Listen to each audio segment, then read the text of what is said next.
shallow flattery.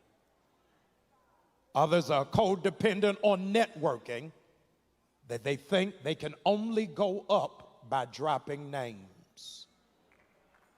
We don't have the time to investigate.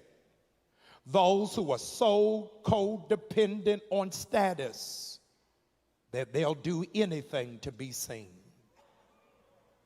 Their achievements come into every conversation, and their pedigree is their passageway. And so they actually think something is wrong with you. You come off strange because you don't have to pop a pill to get through. You don't need a drink in order to disconnect from the day. And you don't need designer names to feel value. You are a rare breed because you have elected to stick with you. And people are often unnerved by your uncompromised independence. It is not that you don't like people. It is not that you are standoffish. It is not that you alienate. It is not that you are arrogant, but you already see the game. And you are not going to put your life on pause by somebody who's trying to manipulate you into alien codependency. If you ain't going to pay it, watch it get done. If you ain't gonna handle it, watch God take care of it. I'm not gonna lose sleep because you didn't call me back, because you didn't text me back. You think I'm gonna hold my breath waiting for you to do what you promised you were gonna do? I cannot find myself in codependency. I remember when I was much younger in ministry. I was traveling around the world with Pastor Benny Hinn, doing healing crusades in Africa and in Europe and across the United States. And we left out of a meeting. Pastor Benny Hinn laid hands on me and said, Pastor Bryant, the power of healing is on you. I said, thank you, Pastor. I went back to Empowerment Temple in Baltimore, where I formerly pastored. There was a woman who came in the church on a walker. I prayed over her for the Lord to heal her. She threw down her walker and started running around the building. The church went into pandemonium, and I really felt like the power of God was on me for healing. Until the next Sunday. The same woman came back to church with her walker. I'm looking at her coming down the aisle, dragging that walker with her. I'm angry, I'm incensed. I waited for the choir to start singing, everybody to start standing so I could slip out of the pulpit and go check her. I said, look, lady, you messing us both up. I said, the people gonna think I'm a hoax. They gonna think I'm a con artist. You took off running around this church last week saying God healed you, and you were back this Sunday with a walker. She said, Pastor Bryant, I didn't mean no disrespect. God did heal me. I said, if he healed you, then why do you still have the walker? She said, I'm healed, and I believe that God has given me the full strength of my legs to be able to walk on my own. But now I'm used to having a walker. Used to having a walker, and people know me for my walker. It ain't nothing wrong with me still keeping this walker. I paid good money for it. I said, absolutely not. When Jesus healed the man at the pool, he told him, rise, take up your bed, and walk. You can't keep what used to be a crutch.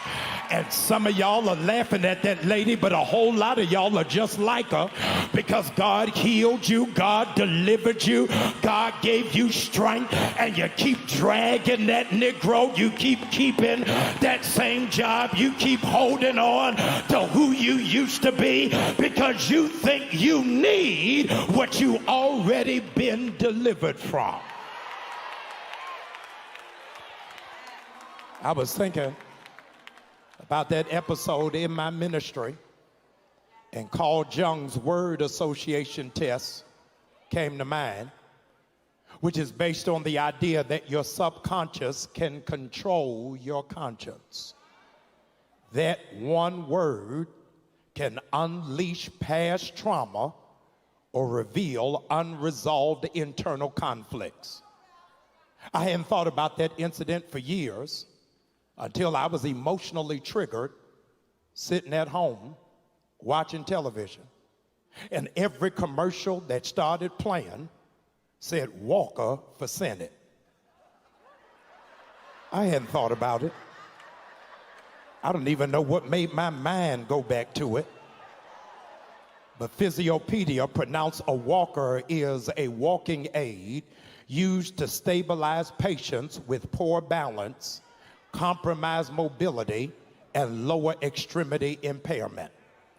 Ladies and gentlemen, when the Republican Party of Georgia moved Herschel Walker from Texas to Georgia so that he could run for Senate, it's because change was taking too fast in the post-antebellum South. The state had been flipped blue, and there are some principalities that were not prepared for a black man and a Jewish man to go to Senate at the exact same time. So they figured that they would delude us by picking somebody who they thought would in fact represent us better with a football than with a degree in philosophy. They thought we were so slow, that we were so stupid, that we would elect the lowest caricature of a stereotypical broken black man as opposed to somebody who is educated and erudite and focused. Y'all ain't ready for me today. Since Herschel Walker was 16 years old, white men been telling him what to do, telling him what school to go to, where to live, where to eat, where to buy a house, where to run, where to sit down, where to sleep, where to pay for abortions, where to buy a gun. And you think they not gonna tell him how to vote? In 2022, we don't need a walker, we need a runner. We need somebody who gonna run and tell the truth about January 6th. We need somebody who gonna run and push for the cancellation of student loan debts. We need somebody who gonna run and make the former president respond to a subpoena. We don't need a walker, we need somebody who will be steadfast, unmovable, always abounding, knowing that your labor is not in vain. Georgia, I need you to know the slave Negroes y'all are used to don't live here no more. We can think for ourselves, function for ourselves, and vote for ourselves. Why? Because we don't need a walker. In 2 Samuel,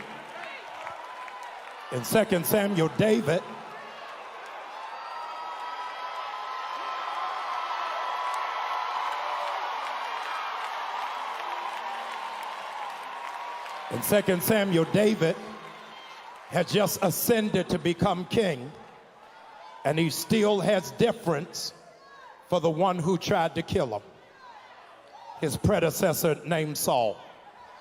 He inquired aloud, is there anybody left in the family that can possibly show kindness to me? They found an old housekeeper by the name of Ziba, who reported that there was only one relative left, named Mephibosheth, but he was paraplegic.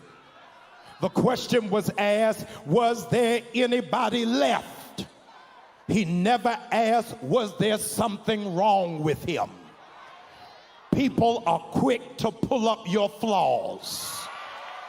Whenever it is that you're getting ready to get something, they always gonna ring out a litany as to why it is you shouldn't have it.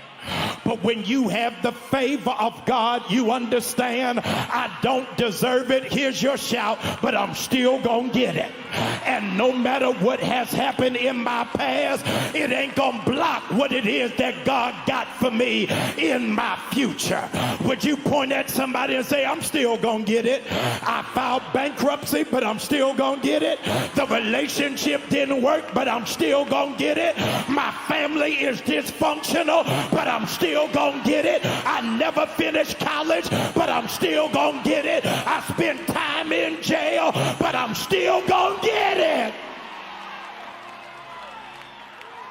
They told David there was somebody left, but that he was crippled. But they never told David how he became crippled.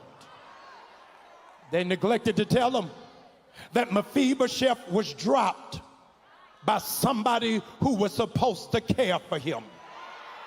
God, y'all don't like this. It wasn't the enemy. It was somebody who was supposed to love him.